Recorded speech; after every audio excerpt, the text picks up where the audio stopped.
Welcome to the deep dive. Today, we are looking at this pretty massive stack of product notes, platform architecture diagrams, and a strategic roadmap for a company called OmniFlow. It's quite the pile of documents. Yeah. It really is, and we're unpacking their entire what they call scan-to-scale journey. We're looking at how they're basically attempting to collapse sales, marketing, and support into just like a single unified growth stack. Right. And specifically tailored for the Indian market, which is a huge detail here. Absolutely. It's an ambitious set of documents, I mean, to say the least. We're essentially trying to figure out if OmniFlow actually solves a very specific modern headache, or if they're just, adding another layer of complexity to the problem. Okay, let's unpack this, because the problem they're targeting is one you will intimately understand if you've ever tried to, start a business. Oh, the software nightmare. Exactly. You sit down at your desk on day one, you're ready to sell your product, but before you can even talk to a single customer, you have to piece together this completely disjointed workflow. Yeah, the setup phase. Right. So first, you sign up for a tool to make digital business cards. Then you realize, oh, wait, I need a CRM. A customer relationship management system, basically a fancy digital Rolodex just to actually store the contacts. Which is another subscription. Yep. Then you buy an email platform, but your customers want a text, so you go and subscribe to a separate WhatsApp tool. Right. And suddenly you're paying for 5 different monthly subscriptions for SaaS, software as a service. And the kicker is, none of these platforms speak the same language. No, they never do. So you're spending half your week just trying to get data from one window to another. Yeah, that phenomenon is widely known as software fatigue. Yeah. Business owners buy these tools under the promise of, automation and time saving. Mm-hmm. But the friction of maintaining the stack, it just becomes a secondary job. It's exhausting. It really is. And for smaller, leaner teams, that friction is a massive barrier to actual growth. So our mission today is to look at OmniFlow's architecture and see if their claim of being the ultimate workflow layer actually holds up to scrutiny. So to understand how they tackle that, we really shouldn't start by looking at their back-end dashboards. The roadmap explicitly starts at the very first physical interaction a business has with a customer. The digital handshake. Yeah, the digital handshake. Which begins with a scan. OmniFlow offers a free, multilingual digital card right out of the gate. And looking at the specs here, it supports over 24 languages. Wow, 24? Yeah, and it utilizes QR codes plus Apple or Google Wallet integrations. That's super seamless. And the notes also mention you can upgrade to printed physical NFC cards. Right. Which, for the listener who might not know the acronym, NFC is Near Field Communication. It's the exact same tech inside your credit card that lets you, tap to pay at a register. Exactly, the tap-and-go tech. So here, you just tap your physical business card to a potential client's smartphone, and your digital profile just pops up on their screen. The visual presentation is really sleek. Yeah. But, tapping a phone isn't exactly a new concept. The critical mechanism here is what happens underneath the display. Right, the data side. Yeah. Most standard digital cards just act as static billboards, right? Yeah. They just show you how many people viewed your links. But OmniFlow has lead forms and booking calendars directly embedded into that initial interface. I see where they're going with this. It's a digital handshake that actually remembers the person. Yes, exactly. You aren't just handing out a flyer and, hoping they decide to call you tomorrow. You're casting a net in that very first meeting. A very effective net. Because the moment they fill out that form on the card, the data drops directly into OmniFlow's built-in CRM. And looking at the pricing tier here, they give you the first 100 leads completely free. What's fascinating here is the underlying psychological strategy. By providing a premium multilingual digital card and housing the first 100 contacts at zero cost, OmniFlow dramatically lowers the barrier to entry. They make it a no-brainer. Exactly. I mean, consider the mindset of a new business owner.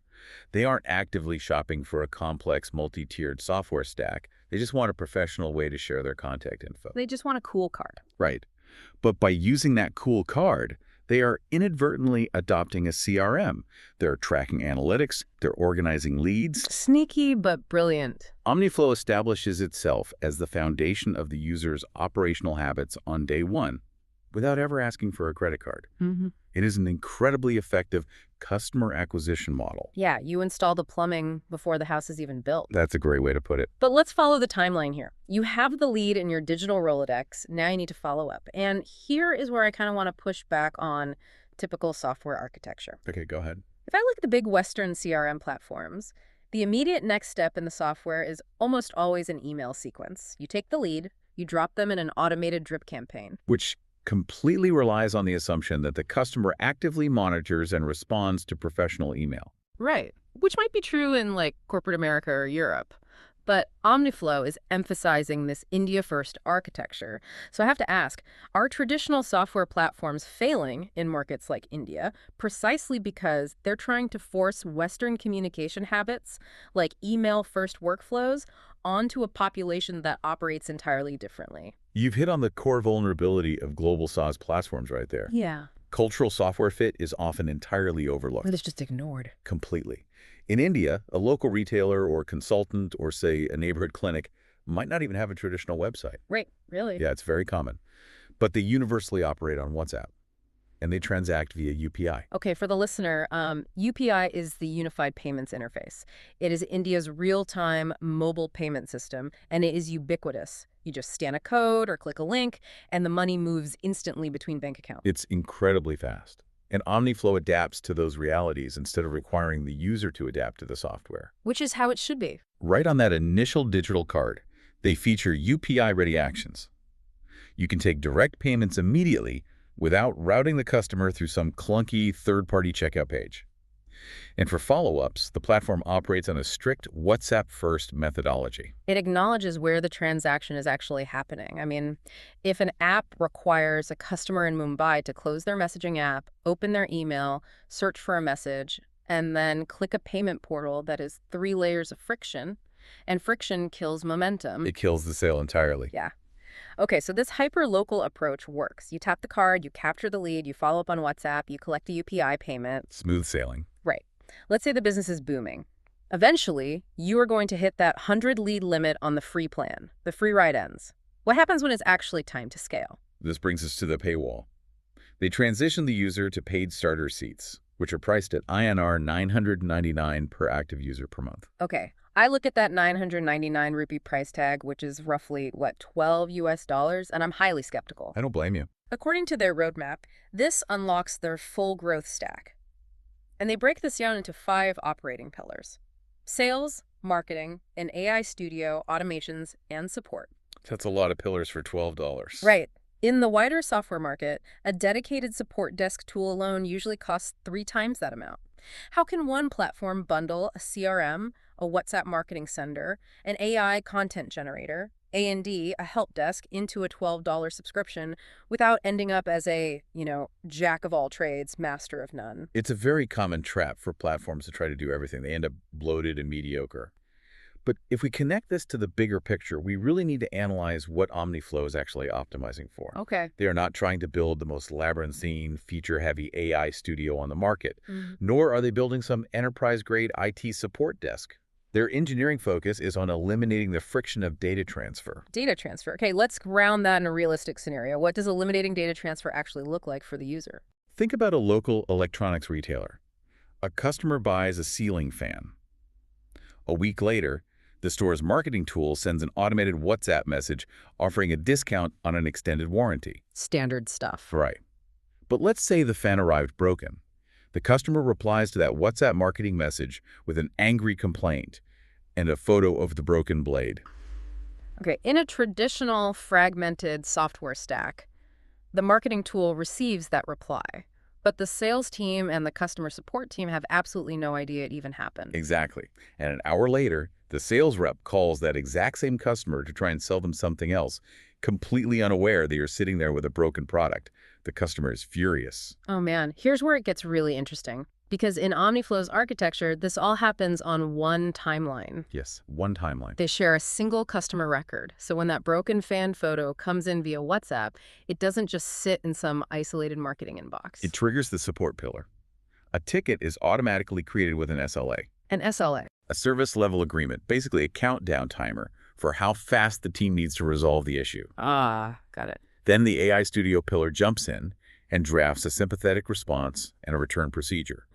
And crucially, the sales pillar instantly sees that open support ticket on the customer's profile and automatically pauses any upcoming promotional campaigns. Wow. So the value isn't in having a million complex features. The value is the context. Precisely. Every department is looking at the exact same screen, and the customer never feels like they are talking to a disjointed, chaotic corporation. Exactly. It turns chaotic, scattered follow-ups into a truly unified operating system. But hold on, let's look closely at the mechanics of what you just described. Yeah, You mentioned the platform is running AI tools to draft responses. It is plugging into the WhatsApp Business API to send and receive those messages. that's right. I know how the economics of SaaS billing work. The APIs, the application programming interfaces, which are essentially the digital pipes that let OmniFlow talk to Meta's WhatsApp servers or Google's AI servers, those pipes cost money. They certainly do. Every single time a message goes through that pipe, there is a hard cost. If a business is scaling and sending tens of thousands of messages, the usage fees alone should bankrupt them. How is OmniFlow keeping this affordable at $12 a month? You've isolated what is arguably the most disruptive feature in their entire architecture. It is the BYOK model. Bring your own key. Bring your own key. Let me work through how SaaS companies normally handle this, because I think it's really crucial for you, the listener, to understand the problem before we look at OmniFlow's solution. It's a great comparison to make. Normally, a software company acts as a middleman. They buy access to the WhatsApp API or an AI model for, let's say, a penny per action. Then they package it into their software and charge the business owner 5 cents per action. Exactly. They hide their profit margins inside those usage fees. So you pay a subscription for the software, but you're also paying a massive undisclosed markup every single time you send an email, process a payment, or generate a paragraph of AI text. It's like going to an incredibly expensive restaurant. You pay $100 for a steak that costs $20 at the butcher, purely because you're paying for the chef to cook it in their kitchen. That's a perfect analogy. Now imagine a different restaurant model. The establishment says you can rent a table in our pristine dining room. You can use our chef's expertise and our premium stoves, but you bring your own raw meat directly from the butcher. Wow. You bring your own raw ingredients, you pay the chef for the workflow, but you don't pay a 300% markup on the steak. That is the BYOK model. In the software world, those raw ingredients are your data and your processing power. OmniFlow charges a strict 0% markup on AI or API usage. 0%. I mean, that is a fundamental shift in how SaaS companies monetize. It really is. They require the customer to connect their own accounts for the heavy lifting. The source material lists a vast array of integrations. You connect your own CPA's communications platform as a service, which is basically the raw telecom infrastructure for WhatsApp. The notes mention you can plug in Brevo for email infrastructure too. You connect Google Gemini for your AI processing, Bland AI, VOP, IndiaMart. And for payments, you plug in your own Razorpay or Stripe keys. You can even connect Zapier, Make, and Tally for external forms and webhooks. And because you are bringing your own API keys, provider ownership and billing control stay entirely with you. Which is huge. You pay Google their base rate for the AI tokens. You pay Meta their base rate for the WhatsApp messages. OmniFlow removes themselves from that transaction completely. They price themselves strictly as the transparent workflow layer that organizes those inputs into the single timeline we discussed earlier. This solves a massive scaling trap for businesses. I mean, in the traditional markup model, if your marketing campaign is wildly successful and you suddenly need to blast out 50,000 WhatsApp messages, your software bill skyrockets exponentially. You're punished for succeeding. Right. You are actively penalized for high volume. But with OmniFlow's BYOK structure, you can scale profitably because your costs remain at the base market rate. It forces the software platform to actually earn its monthly subscription fee based on the utility and stability of its interface, rather than acting as a toll booth skimming off the top of your data transfer. It creates a much more transparent relationship between the developer and the business. So we have built this highly efficient machine. You start with the frictionless digital card, you capture the lead into a CRM, you follow up using a culturally tuned WhatsApp-first workflow. It's cost transparent because of the 0% markup BYOK model. That's quite the setup. It is. Your hypothetical business has successfully scaled. But what if you aren't just running a single retail shop or clinic? What if your entire business model is helping other businesses run more efficiently? What if you are a marketing agency or an IT consultant? Well, that requires a completely different tier of infrastructure. And OmniFlow's roadmap explicitly caters to agencies and white label resellers. Yeah, the platform notes detail two massive upper tiers. The pro agency level allows an agency to manage up to 10 separate client companies entirely from within their single OmniFlow dashboard. Which is a huge time saver. And then they have the enterprise reseller tier. This supports up to 50 users and 50 client companies. And the critical feature there isn't just the volume, it's the presentation. The enterprise tier includes full white label branding, brand inheritance, and custom domain support. Meaning the agency strips all the OmniFlow logos off the software and replaces them with their own branding. Exactly. And this raises an important question for you to consider about the very nature of software services. OmniFlow's architecture acknowledges a structural reality in the tech world. Which is? The most lucrative buyers of software are often not the end users, but the intermediaries who want to use the software to serve other businesses. It's a B2B to B model, business to business to business. Precisely. An agency can approach a local clinic that is currently drowning in that fragmented 5-subscription mess we talked about at the beginning. The agency can offer them a clean, unified system branded with the agency's own logo. They provide the IT infrastructure without having to write a single line of code themselves. You literally resell the efficiency. You become the hero who fixed the plumbing, and OmniFlow just quietly runs the pipes in the background. It's a win-win for the agency and the client. Let's zoom out and look at the entire landscape we've mapped out today. So what does this all mean? We set out to investigate if OmniFlow's platform could actually cure software fatigue. And what did we find? What the architecture reveals is a highly intentional path. It hooks the user with the lowest possible friction, a scan of a free multilingual digital card. It captures that data and initiates follow-ups using culturally relevant tools, prioritizing WhatsApp and real-time UPI payments over forced Western email habits. It adapts to the market, not the other way around. Right. It scales operations across 5 pillars into one shared timeline, ensuring that sales, marketing, and support are always looking at the exact same customer context. And crucially, it funds this growth through a highly transparent 0% markup BYO model that can eventually be white-labeled by agencies to manage dozens of clients. It's comprehensive. It suggests that the days of juggling disjointed tools and paying exorbitant hidden API fees to middlemen might actually be numbered. It is a rigorous approach to streamlining operations, Yeah. for sure. But looking at this architecture leaves us with a deeper philosophical shift to consider regarding how we build companies. Oh, how so? Think back to the fragmented desk of tools. OmniFlow comes in and clears the desk, providing a clean, unified workspace. But if OmniFlow proves that the software itself is merely a replaceable workflow layer, an empty kitchen, like in your analogy, and you are the one bringing your own API keys, your own AI models, and your own data, Right. where does the true value of your business actually live? Is the future of enterprise not in the expensive proprietary tools you lease, but entirely in the unique customer context, the local market intuition, and the relationships you pour into them? That's a fascinating way to look at it. It's a fundamental recentering of what matters, and a question worth mulling over as you evaluate your own workflow.